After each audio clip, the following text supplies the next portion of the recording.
চিংড়ি মাছ খাওয়া হালাল নাকি হারাম? দাঁড়িয়ে কি মিসওয়াক করা যাবে? সব মাছের ঠোঁট কেটে ফেলে না দিলে সেটা নাকি খাওয়া হারাম। এটা কি ঠিক নাকি নিছক কুসংস্কার? আকিকা দেওয়া কি বাধ্যতামূলক? আমি কি বোরকা না পরে শুধু মুখ ঢেকে বাসায় নন মাহরাম আত্মীয় স্বজনের সাথে দেখা করতে বা কথা বলতে পারবো? ওই সময় নামাজের সিজদায় কয়টা দিয়েছি, দুইটা না একটা মনে থাকে না, তাহলে করণীয় কি? আমার দাড়ি ঘন হওয়ার কারণে আমি পানি 3 বারের বেশি সময় ব্যবহার করি, তাতে কি কোনো সমস্যা হবে? পশু বিসমিল্লাহ আল্লাহু আকবার বলে জবে করলে যদি গলা 2 ভাগ হয়ে যায় তাহলে কি খাওয়া জায়েজ হবে? গ্রামের অধিকাংশ মা বোন রান্নার কাজে গরুর গোবর দিয়ে তৈরি জ্বালানি ব্যবহার করে থাকে, এটা কতটুকু সঙ্গত? গরম কোনো খাবার ফু দিয়ে খাওয়া কি জায়েজ নেই? প্রস্রাব করে পানি নেয় না, তবে নামাজের সময় পরিষ্কার করে, বাকি সময় অপবিত্র থাকে, এবার ইসলাম কি বলে? নামাজ পড়ার জন্য যদি জায়গা না থাকে সেক্ষেত্রে বিছানার উপর নামাজ পড়লে কি নামাজ হবে? কবরস্থানে খারাপ কোনো জিন বা পরী যে মানুষের ক্ষতি করে এই ধরনের কিছু থাকে? কাঁচা পেঁয়াজ খাওয়া যাবে কিনা, জায়েজ নাকি মাকরু না হারাম? মাথা আছড়ানোর পর যে চুল ওঠে তা কি করব? অন্ধকারে নামাজ পড়া যায় কিনা? অনেকে স্বামীকে ভাই বলে ফেলে, এতে কি গুনাহ হবে? মাহের আফরোজা মারিয়া আপনি লিখেছেন, সব মাছের ঠোঁট কেটে ফেলে না দিলে সেটা নাকি খাওয়া হারাম। এটা কি ঠিক নাকি নিছক কুসংস্কার? না, এটা নিছক কুসংস্কার বোন। মাছের ঠোঁট খাওয়া হারাম নয়, কেউ চাইলে মাছের ঠোঁট খেতে পারেন। সব মাছের ঠোঁট কেটে ফেলতে হবে এরকম যদি হয় তাহলে তো কাসকি মাছ খাওয়া যাবে না, কারণ এটা ঠোঁট তো আপনি কাটার জন্য খুঁজেই পাবেন না। তো যাই হোক, এটা নিছক কুসংস্কার, এর কোনো ভিত্তি নেই শরীয়তে। মাছের ঠোঁট সহ মাছের পুরো শরীরের যে কোনো অংশই আপনি খেতে পারেন, বিশেষ করে যখন গুঁড়ো মাছ হবে। ময়লা অংশটা নাপাক যেটা মল সেটা ফেলে দিবেন, আর বাকি পুরো মাছই আপনি খেতে পারবেন। তানজিলা সুলতান আপনি লিখেছেন, আকিকা দেওয়া কি বাধ্যতামূলক? আকিকার বিধান কি ওয়াজিব নাকি সুন্নাহ? এটা নিয়ে ইখতিলাফ আছে, তবে বিশুদ্ধ মত অনুযায়ী আকিকা দেওয়া সুন্নাহ, এটা ওয়াজিব নয়। সাধ্য থাকলে দিবেন, কেউ না দিলে এর জন্য গুনাহগার হবেন না। প্রশ্ন আপনি লিখেছেন, অনেক সময় নামাজের সিজদায় কয়টা দিয়েছি, দুইটা না একটা মনে থাকে না, তাহলে করণীয় কি? যে সালাতের সিজদা কয়টা দিয়েছেন, যদি আপনি নিশ্চিত মনে হয় যে কম দিয়েছেন তাহলে আরেকটা দিবেন, আর যদি কয়টা দিয়েছেন সন্দেহ হয় তাহলে বেশিরভাগ যেটা মনে হয় সেটা করবেন, পরে সিজদা সৌদিয়া নিবেন। আর যদি আপনার 50-50 থাকে যে একটা দিয়েছি দুইটা দিয়েছি, কোনোটাই প্রতি মন প্রবলভাবে টানে না, তাহলে সেক্ষেত্রে আপনি একটা দিয়েছেন অর্থাৎ কমটা ধরে আপনি আরেকটা দিয়ে তারপর সিজদা সৌ দিয়ে নামাজ শেষ করবেন। মোহাম্মদ আক্তার লিখেছেন, আমি কি বোরকা না পরে শুধু মুখ ঢেকে বাসায় নন মাহরাম আত্মীয় স্বজনের সাথে দেখা করতে বা কথা বলতে পারবো? যদি মুখ ঢাকের, বোরকা পরা ছাড়া আপনি যে কোনোভাবে সৌন্দর্য ঢাকলেই হবে। এরপর আপনি নরমাহারাম আত্মীয় স্বজনের সাথে যদি দেখা করার প্রয়োজন হয় করতে পারেন, তবে কাপড় চোপড় যেন এমন আকর্ষণীয় না হয় যে তাদের দৃষ্টিকে আকর্ষণ করে। আর কথা তো আপনি বলতে পারেন, পর্দার আড়াল থেকে আপনি কথা বলতে পারেন এবং নিজের সৌন্দর্যকে ঢেকে কথা বলতে পারেন। কথার মধ্যে কোমলতা সৃষ্টি করবেন না, কৃত্রিমতা সৃষ্টি করবেন না, স্বাভাবিক কথা বলবেন। আল্লাহ বলছেন কুলনা কাওলাম মারুফা, সে আয়াতের আলোকে আপনি কথা বলতে পারেন, স্বাভাবিক কথা। নুরুল ইসলাম আইডি থেকে আপনি লিখেছেন, আমার দাড়ি ঘন হওয়ার কারণে আমি পানি 3 বারের বেশি সময় ব্যবহার করি, তাতে কি কোনো সমস্যা হবে? 3 বারই যথেষ্ট হবে। আপনি একবার নিয়ে যখন খুব ভালো করে ডলবেন, এরপর দ্বিতীয়বার ডলবেন এবং তৃতীয়বার ডলবেন, ইনশাআল্লাহ বিইذনিল্লাহ। এভাবে 3 বার ডলার মাধ্যমে আশা করছি যে যথেষ্ট হয়ে যাবে ইনশাআল্লাহ বিইذনিল্লাহ। আমরা শাহিন আপনি লিখেছেন, পশু বিসমিল্লাহ আল্লাহু আকবার বলে জবে করলে যদি গলা 2 ভাগ হয়ে যায় তাহলে কি খাওয়া জায়েজ হবে? জায়েজ হবে, কোনো অসুবিধা নেই। আমাদের অনেকে মনে করেন যে 2 ভাগ হলে খাওয়া জায়েজ না, এরকম সঠিক নয়। তবে হ্যাঁ, ইচ্ছাকৃতভাবে 2 ভাগ করা জায়েজ নয় এবং সুন্নাহ নয়।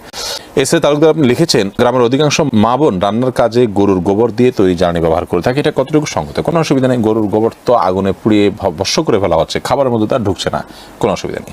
ফারিয়া বেগম আপনি লিখেছেন, গরম কোনো খাবার ফু দিয়ে খাওয়া কি জায়েজ নেই? যেমন চা বা গরম কোনো তরকারি ভাত ফু দিয়ে খাওয়া, এটা কতটুকু সঠিক? গরম কোনো কিছু এটা আপনার ফু দেওয়া হাদিসে নিষেধ আছে এবং আলহামদুলিল্লাহ নবী করিম সাল্লাল্লাহু আলাইহি সাল্লামের অনেক আদেশ নিষেধের ব্যাপারে পরবর্তীতে সায়েন্স প্রমাণ করেছে যে সেগুলো যথার্থ এবং বিজ্ঞানসম্মত এবং সেগুলো মানার মধ্যেই আমাদের কল্যাণ নিহিত আছে। তো বিজ্ঞানের সেটা প্রমাণ হোক বা না হোক, নবী করিম সাল্লাল্লাহু আলাইহি সাল্লামের নির্দেশনা সেটি ওহীর মাধ্যমে আসছে। বিজ্ঞান তো মানুষের গবেষণা মাত্র, এটা নবী করিম সাল্লাল্লাহু আলাইহি সাল্লামের নির্দেশনাকে সার্টিফাইড করতে পারে না। আমি শুধুমাত্র বোঝার সুবিধার জন্য বললাম। যাই হোক, তো গরম খাবারে ফু দিয়ে বা কোনো খাবারে ফু দিয়ে সেটাকে ঠান্ডা করা তারপরে খাওয়া, এটা জায়েজ না, এটা নিষেধ আছে হাদিসে। এটা স্বাস্থ্যের জন্য ক্ষতিকর, আমাদের শ্বাস প্রশ্বাস এর সাথে এর অনেক সম্পর্ক আছে এবং এর ফলে অনেকভাবে আমরা ক্ষতিগ্রস্ত হতে পারি। তো এই জন্য ফু দেওয়া নিষেধ। আমরা গরম করার জন্য কোনো কিছু দিয়ে বাতাস করতে পারি অথবা অপেক্ষা করতে পারি, তারপর আমরা খাবো। আর গরম খাওয়াও একবারে খুব বেশি গরম খাবারও গ্রহণ করতে হাদিসে নিষেধাজ্ঞা আছে। চা তরকারি বা ভাত যেটাই হোক এটাতে ফু দেবো না, আমরা হয় অপেক্ষা করবো আর নাহলে অন্য কিছু দিয়ে বাতাস করবো। মেঘকন্যা লিখেছেন, নামাজ পড়ার জন্য যদি জায়গা না থাকে সেক্ষেত্রে বিছানার উপর নামাজ পড়লে কি নামাজ হবে? জায়গা না থাকলে বিছানার উপর নামাজ পড়বেন, কোনো অসুবিধা নেই।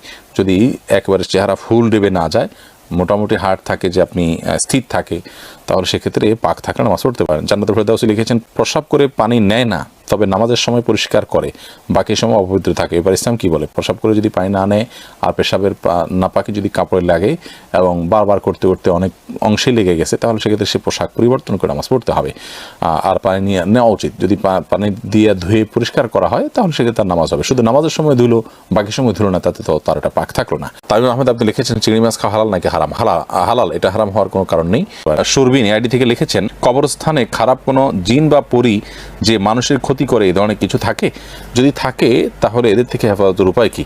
কবরস্থান বলে কোনো কথা নয়, যেখানে নির্জন জায়গা, লোকজনের খুব একটা যাতায়াত নেই, এরকম জায়গায় দুষ্ট জিনের প্রভাব বেশি থাকে। সেটা কবরস্থান হতে পারে, সেটা কোনো আপনার কি বলে বন জঙ্গল হতে পারে, সেটা কোনো পরিত্যক্ত ঘর বাড়ি হতে পারে, সেটা অন্য যে কোনো কিছু হতে পারে। যথাসম্ভব এগুলোতে যদি গমন করেন, নিজের কাজ সেরে খুব দ্রুত সেরে আসবেন এবং দোয়া ইস্তেগফার এগুলো পড়তে থাকবেন। দুষ্ট জিন এর উপদ্রব থেকে বাঁচার জন্য 15টি আমল, এবং দুষ্ট জিন এবং শয়তান থেকে বাঁচার জন্য 15টি আমল, এই বিষয়ে একটা ভিডিও আমাদের আছে, সেটা দেখে নিতে পারেন বিস্তারিত। নাজমা আক্তার আপনি লিখেছেন, মাথা আঁচড়ানোর পর যে চুল ওঠে তা কী করব? মানুষের মাথা আঁচড়ানোর পর যে চুল উঠে অথবা নখ কাটার পরে যে নখ থাকে, এগুলো কি সম্মানজনক কোনো জায়গায় রাখা উচিত। সেটা মাটির নিচে দাফন হতে পারে, কবরে দাফন হতে পারে, মাটির নিচে চাপা দেয়, একটা রেখে মাটির উপর চাক দিয়ে দিলেন, থাকতে মাটির নিচে সেটা মাটির সাথে মিশে গেল, এটা উত্তম। আর অসম্মানজনক কোনো জায়গায় নাপাকের মধ্যে ফেলাটা অনুত্তম। মাকরুহ যদি কেউ ফেলেন বড় কোনো গুনাহ হবে না, কিন্তু এরকম করাটা অনুচিত এবং ভালো কাজ না। উচিত হলো মানুষের শরীরের আল্লাহ তাআলা মানুষকে সম্মান দিয়েছেন, সেজন্য মানুষের শরীরের প্রত্যেকটা অংশ যাতে সম্মানিত থাকে, অসম্মানিত না হয় সেদিকটা খেয়াল করা। আহসানুল হক লিখেছেন, অনেকে স্বামীকে ভাই বলে ফেলে, এতে কি গুনাহ হবে?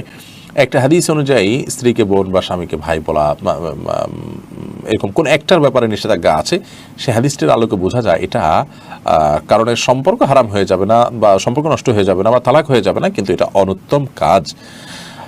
প্রয়োজনে একে অন্যকে নাম ধরতে পারে, অমুকের বাপ বলতে পারে, এটা সবচেয়ে ভালো, অমুকের বাপ। সাহাবীরা এভাবে বলতেন। স্ত্রী তার সন্তানের নাম ধরে বলবেন অমুকের বাপ, স্বামী তার স্ত্রীকে অমুকের মা, এটা বলতে পারেন, অথবা নাম ধরে বলতে পারেন, কিন্তু ভাই বোন এটা বলা হাদিসের আলোকে অনুচিত কাজ। রিফাত হাসান লিখেছেন, অন্ধকারে নামাজ পড়া যায় কিনা? অন্ধকারে নামাজ পড়া যায়, কিন্তু স্বাভাবিক অবস্থাতে যেখানে রুকু সিজদার জায়গা দেখা যায় না, এরকম জায়গায় নামাজ পড়াটাকে অনেক উলামা ইকরাম মাকরুহ বলেছেন।